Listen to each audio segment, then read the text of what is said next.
Today I want to talk about, continue talking about the Passion Week and what it means. As we go along, let's do a little review. We've gone from the triumphal entry, which was on Sunday. It's what we call Palm Sunday. And then on Monday we talked about talked about the fig tree. And then on Tuesday, we talked about the anointing of Jesus in Bethany with the spikenard. And so today is Wednesday. We talk about the plot that was done against Jesus. And so let me just read you the text where that comes from. That text is from Matthew 26. Verse 14 and 15, it says, Then one of the 12, the one called Judas Iscariot, went to the chief priest and asked, What are you willing to give me if I hand him over to you? So they counted out for him 30 silver coins. From then on, Judas watched for an opportunity to hand him over. And 30 silver coins, just to give you an idea, that's about 120 denarii. And to give you an idea what that is worth, one day's work for a common person was about 1 denarii. So we're talking about paying him 120 days, about 4 months worth. That's quite a bit of money.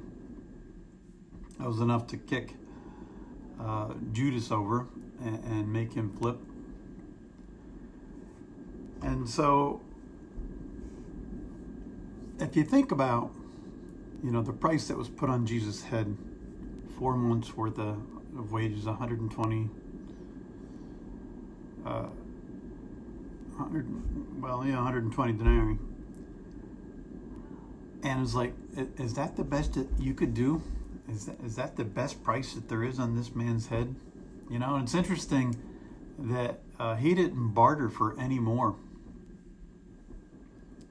He just took it for what it was. And I don't know, it puts an awful small price on Jesus, but by the same token, I guess Jesus walked humbly, and it is what it is. Hello there, Marie. Hi, Sonia.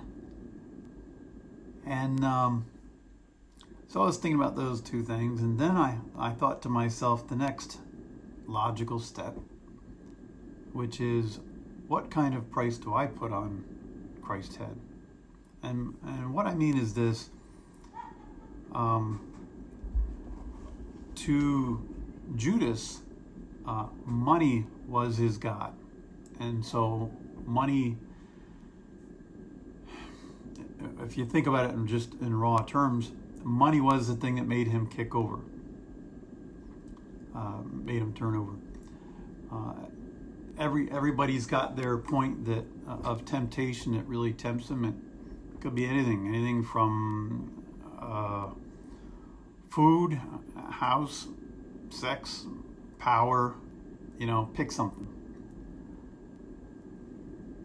And hey, Bob and Judy. And so this is what made Judas kick over. But what do we place as a priority in our life?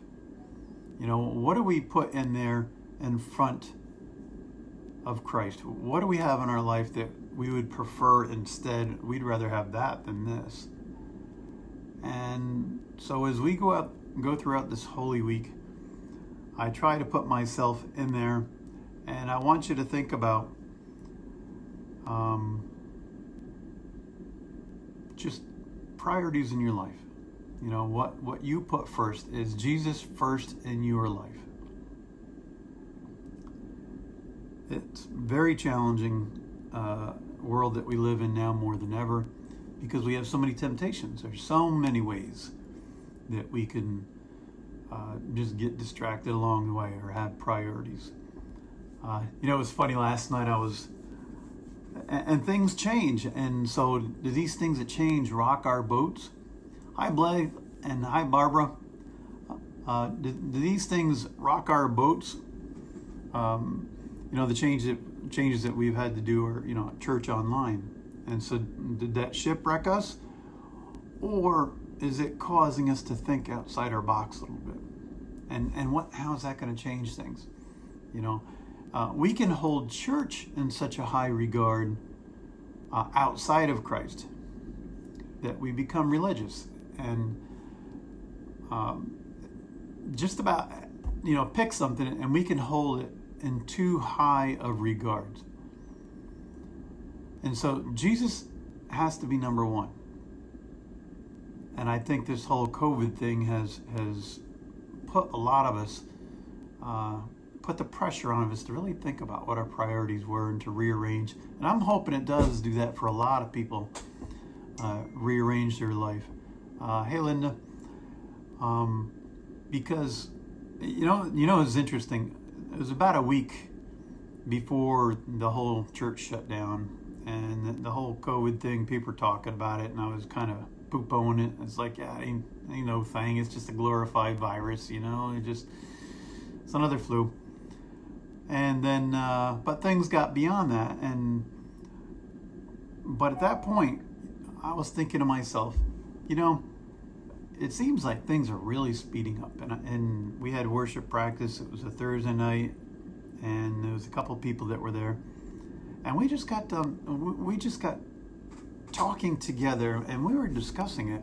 That, it's like the stakes are really, it just feels faster and meaner and lean and just going 99 miles an hour. And what has changed? And we were kind of discussing this amongst ourselves, a couple of us.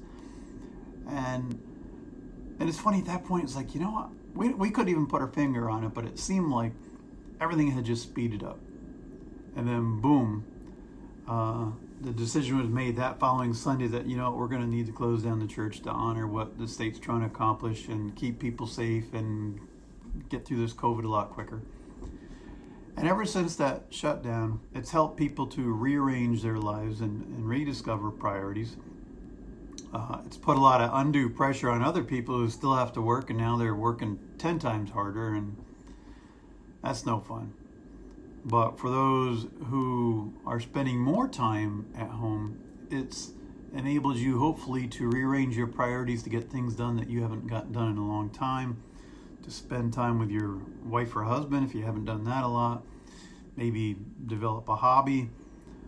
And like I said, some of us are just working harder than ever.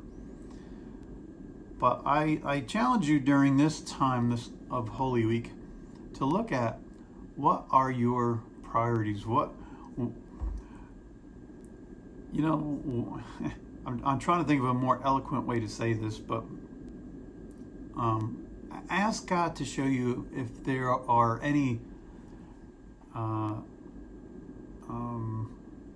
gods in your life, if there are any idols in your life that you have that you don't even realize, and they're there in place.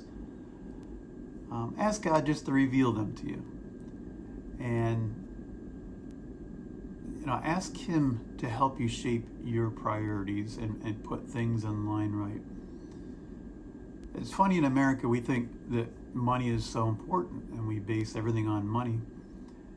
And I think with this whole COVID thing, we're suddenly realizing, some of us are realizing that money is not the only thing, that there's family and there is people. People matter. When you shut into your rooms, some of us that'll be looking at this are literally shut into a room all day long, working at home and not being able to get out. And so how has this whole COVID thing, does it make you start to think about the importance of others and how much you actually need others? And if you're stuck in the middle of a position where you can't do anything about it and you still need to work, and now you know more than ever how much you need others and how much you love to be around others. And so I just want you to think about how this whole COVID thing has interacted with your mindset and helping you establish priorities, but particularly the priority of the Lord. Is the Lord your number one thing, or is money or something else still an idol? Something to think about. Something I've been pondering. It's just way too easy in America to accumulate idols, things that we think are so important. And it comes down to, are they really that important? Time with the Lord is important. Time with family and friends is good too. But maybe we're learning, some of us are learning or relearning the importance of that stuff, and maybe a vacation's a good thing, and working all the time's not so good. Maybe spending time at the church and helping out and doing those things and being with the Lord and being with others is good, as opposed to not going to church at all. I don't know. That's up for you to decide with the Lord. Just pray about it. Spend some time with the Lord and say, Lord, am I putting anything before you? Am I being like Judas and saying that, this is the value that I put on the Lord. This is what it is. So I want you to think about that. God bless you guys. I love you. And I look forward to being with you again tomorrow.